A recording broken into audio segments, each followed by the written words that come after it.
నమస్తే. ఆస్ట్రో మార్గం ఛానల్కి స్వాగతం. నా పేరు విజయలక్ష్మి, వేదిక అండ్ కేపీ ఆస్ట్రాలజర్. ఈ వీడియోలో 2026 సంవత్సరంలో జూన్ 16 నుండి జూన్ 30 వరకు గల పక్షమాసంలో గ్రహాల సంచారం అత్యంత శక్తివంతంగా ఉంది. జూన్ 2న గురువు తన ఉచ్చరాశి అయిన కర్కాటకంలోకి ప్రవేశించి హంసరాజ యోగాన్ని ఏర్పరిచారు. జూన్ 15న సూర్యుడు మిథున రాశిలోకి, జూన్ 21న కుజుడు వృషభ రాశిలోకి, జూన్ 22న బుధుడు కర్కాటకంలోకి మారడం వల్ల ఈ పక్షం రోజులు కూడా 12 రాశుల వాళ్ళపై తీవ్ర ప్రభావాలు చూపనున్నాయి. అయితే ఈ వీడియోలో సింహరాశి వారికి సమగ్ర గోచార ఫలితాలు, ముఖ్యమైన పాయింట్లు, హైలైటెడ్ పాయింట్లు, పరిహారాలు కూడా తెలుసుకుందాము. ముందుగా ఛానల్ని సబ్స్క్రైబ్ చేయగలరు, షేర్ చేయగలరు, లైక్ చేయగలరు. మీ లైక్ మాకెంతో ఉపయోగం. మరో నలుగురికి ఈ వీడియో అందజేసిన వారు అవుతారు. ఇక వివరాల్లోకి వెళ్తే కనుక సింహరాశిలోనే కేతు సంచారం జరుగుతుంది. 7లో రాహు సంచారం, 8లో శని సంచారం, సింహరాశి వారికి అష్టమ శని సంచారం కూడా జరుగుతుంది అనేది గుర్తు చేసుకుందాము. ఇక 9లో కుజుడు 20 వరకు సంచరించి 21 నుండి 10లో సంచారం చేస్తున్నాడు. ఆ 10 రోజులు కూడా చాలా అనుకూలంగా ఉంటాడు 10లో. ఇక 11లో సూర్యుడు మిథున రాశిలో 15 నుంచి సంచరించడం జరుగుతుంది. ఇక 11లో చాలా అద్భుత ఫలితాలే ఇస్తాడు అనేది సూచించడం జరుగుతుంది.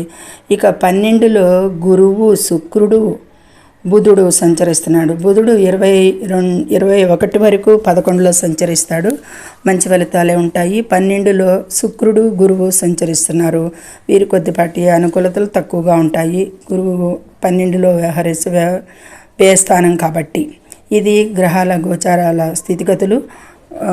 వీరికి మిశ్రమంగానే గోచరిస్తున్నాయి అనుకూల ప్రతికూల గ్రహాలు అనేది చెప్పడం జరుగుతుంది. సింహరాశి వారికి అప్పులు, ఆదాయం పరంగా చూస్తే కనుక ఆదాయ మార్గాలు అయితే బాగానే పెరుగుతాయి.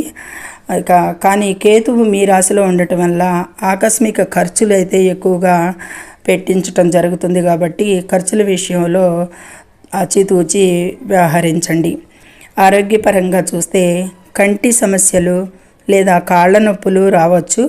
రాత్రి ప్రయాణాల్లో ప్రమాద సూచనలు ఉన్నాయి కాబట్టి వాహనాలు నడిపేటప్పుడు జాగ్రత్త. వాహనాలు లేకున్నా కానీ ఎదుటివారి నుంచి కూడా మనకి ఆ ప్రమాదాలు రావచ్చు కాబట్టి తగు జాగ్రత్తగా ఉండండి ఈ విషయంలో.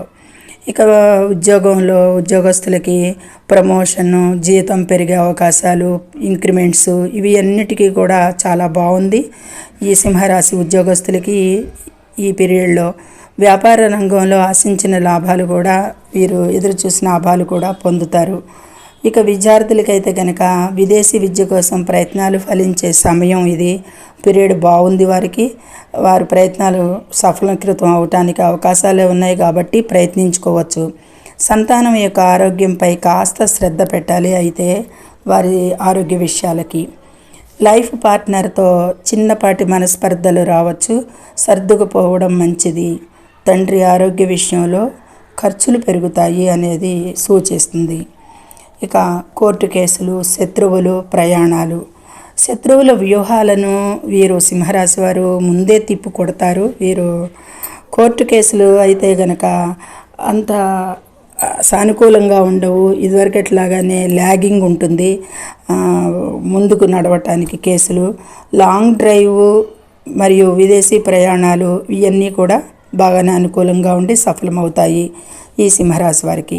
ఇది సమగ్ర సమాచారం. అంటే అన్ని పాయింట్లు చెప్పుకున్నాము. హైలైటెడ్గా పాయింట్ ఏంటి అంటే ఆధ్యాత్మిక చింతన పెరుగుతుంది ఈ పీరియడ్లో. వీరికి పనులలో జాప్యం జరిగినా కానీ చివరికి విజయం పొందుతారు. కాబట్టి మధ్యలోనే పనులను వదిలివేయకుండా చివరి వరకు సాధించే ప్రయత్నాలు చేయండి. ఇది ముఖ్యంగా గుర్తుపెట్టుకోవాలి. విసిగిపోకుండా, అలసిపోకుండా కొద్దిపాటి సహనంతో విజయాలు సాధిస్తారు అనేది చెప్పడం జరుగుతుంది. కాబట్టి ఈ పాయింట్ని హైలైటెడ్గా గుర్తుపెట్టుకోండి సింహరాశి వారు.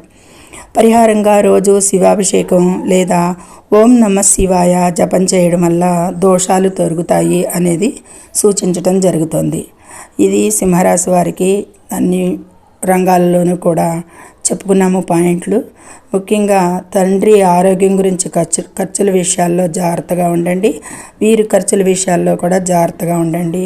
ఇక ఆధ్యాత్మిక విషయాలు కానీ పైన చెప్పిన విషయాలన్నీ కూడా సమగ్రంగా నోటు చేసుకోండి.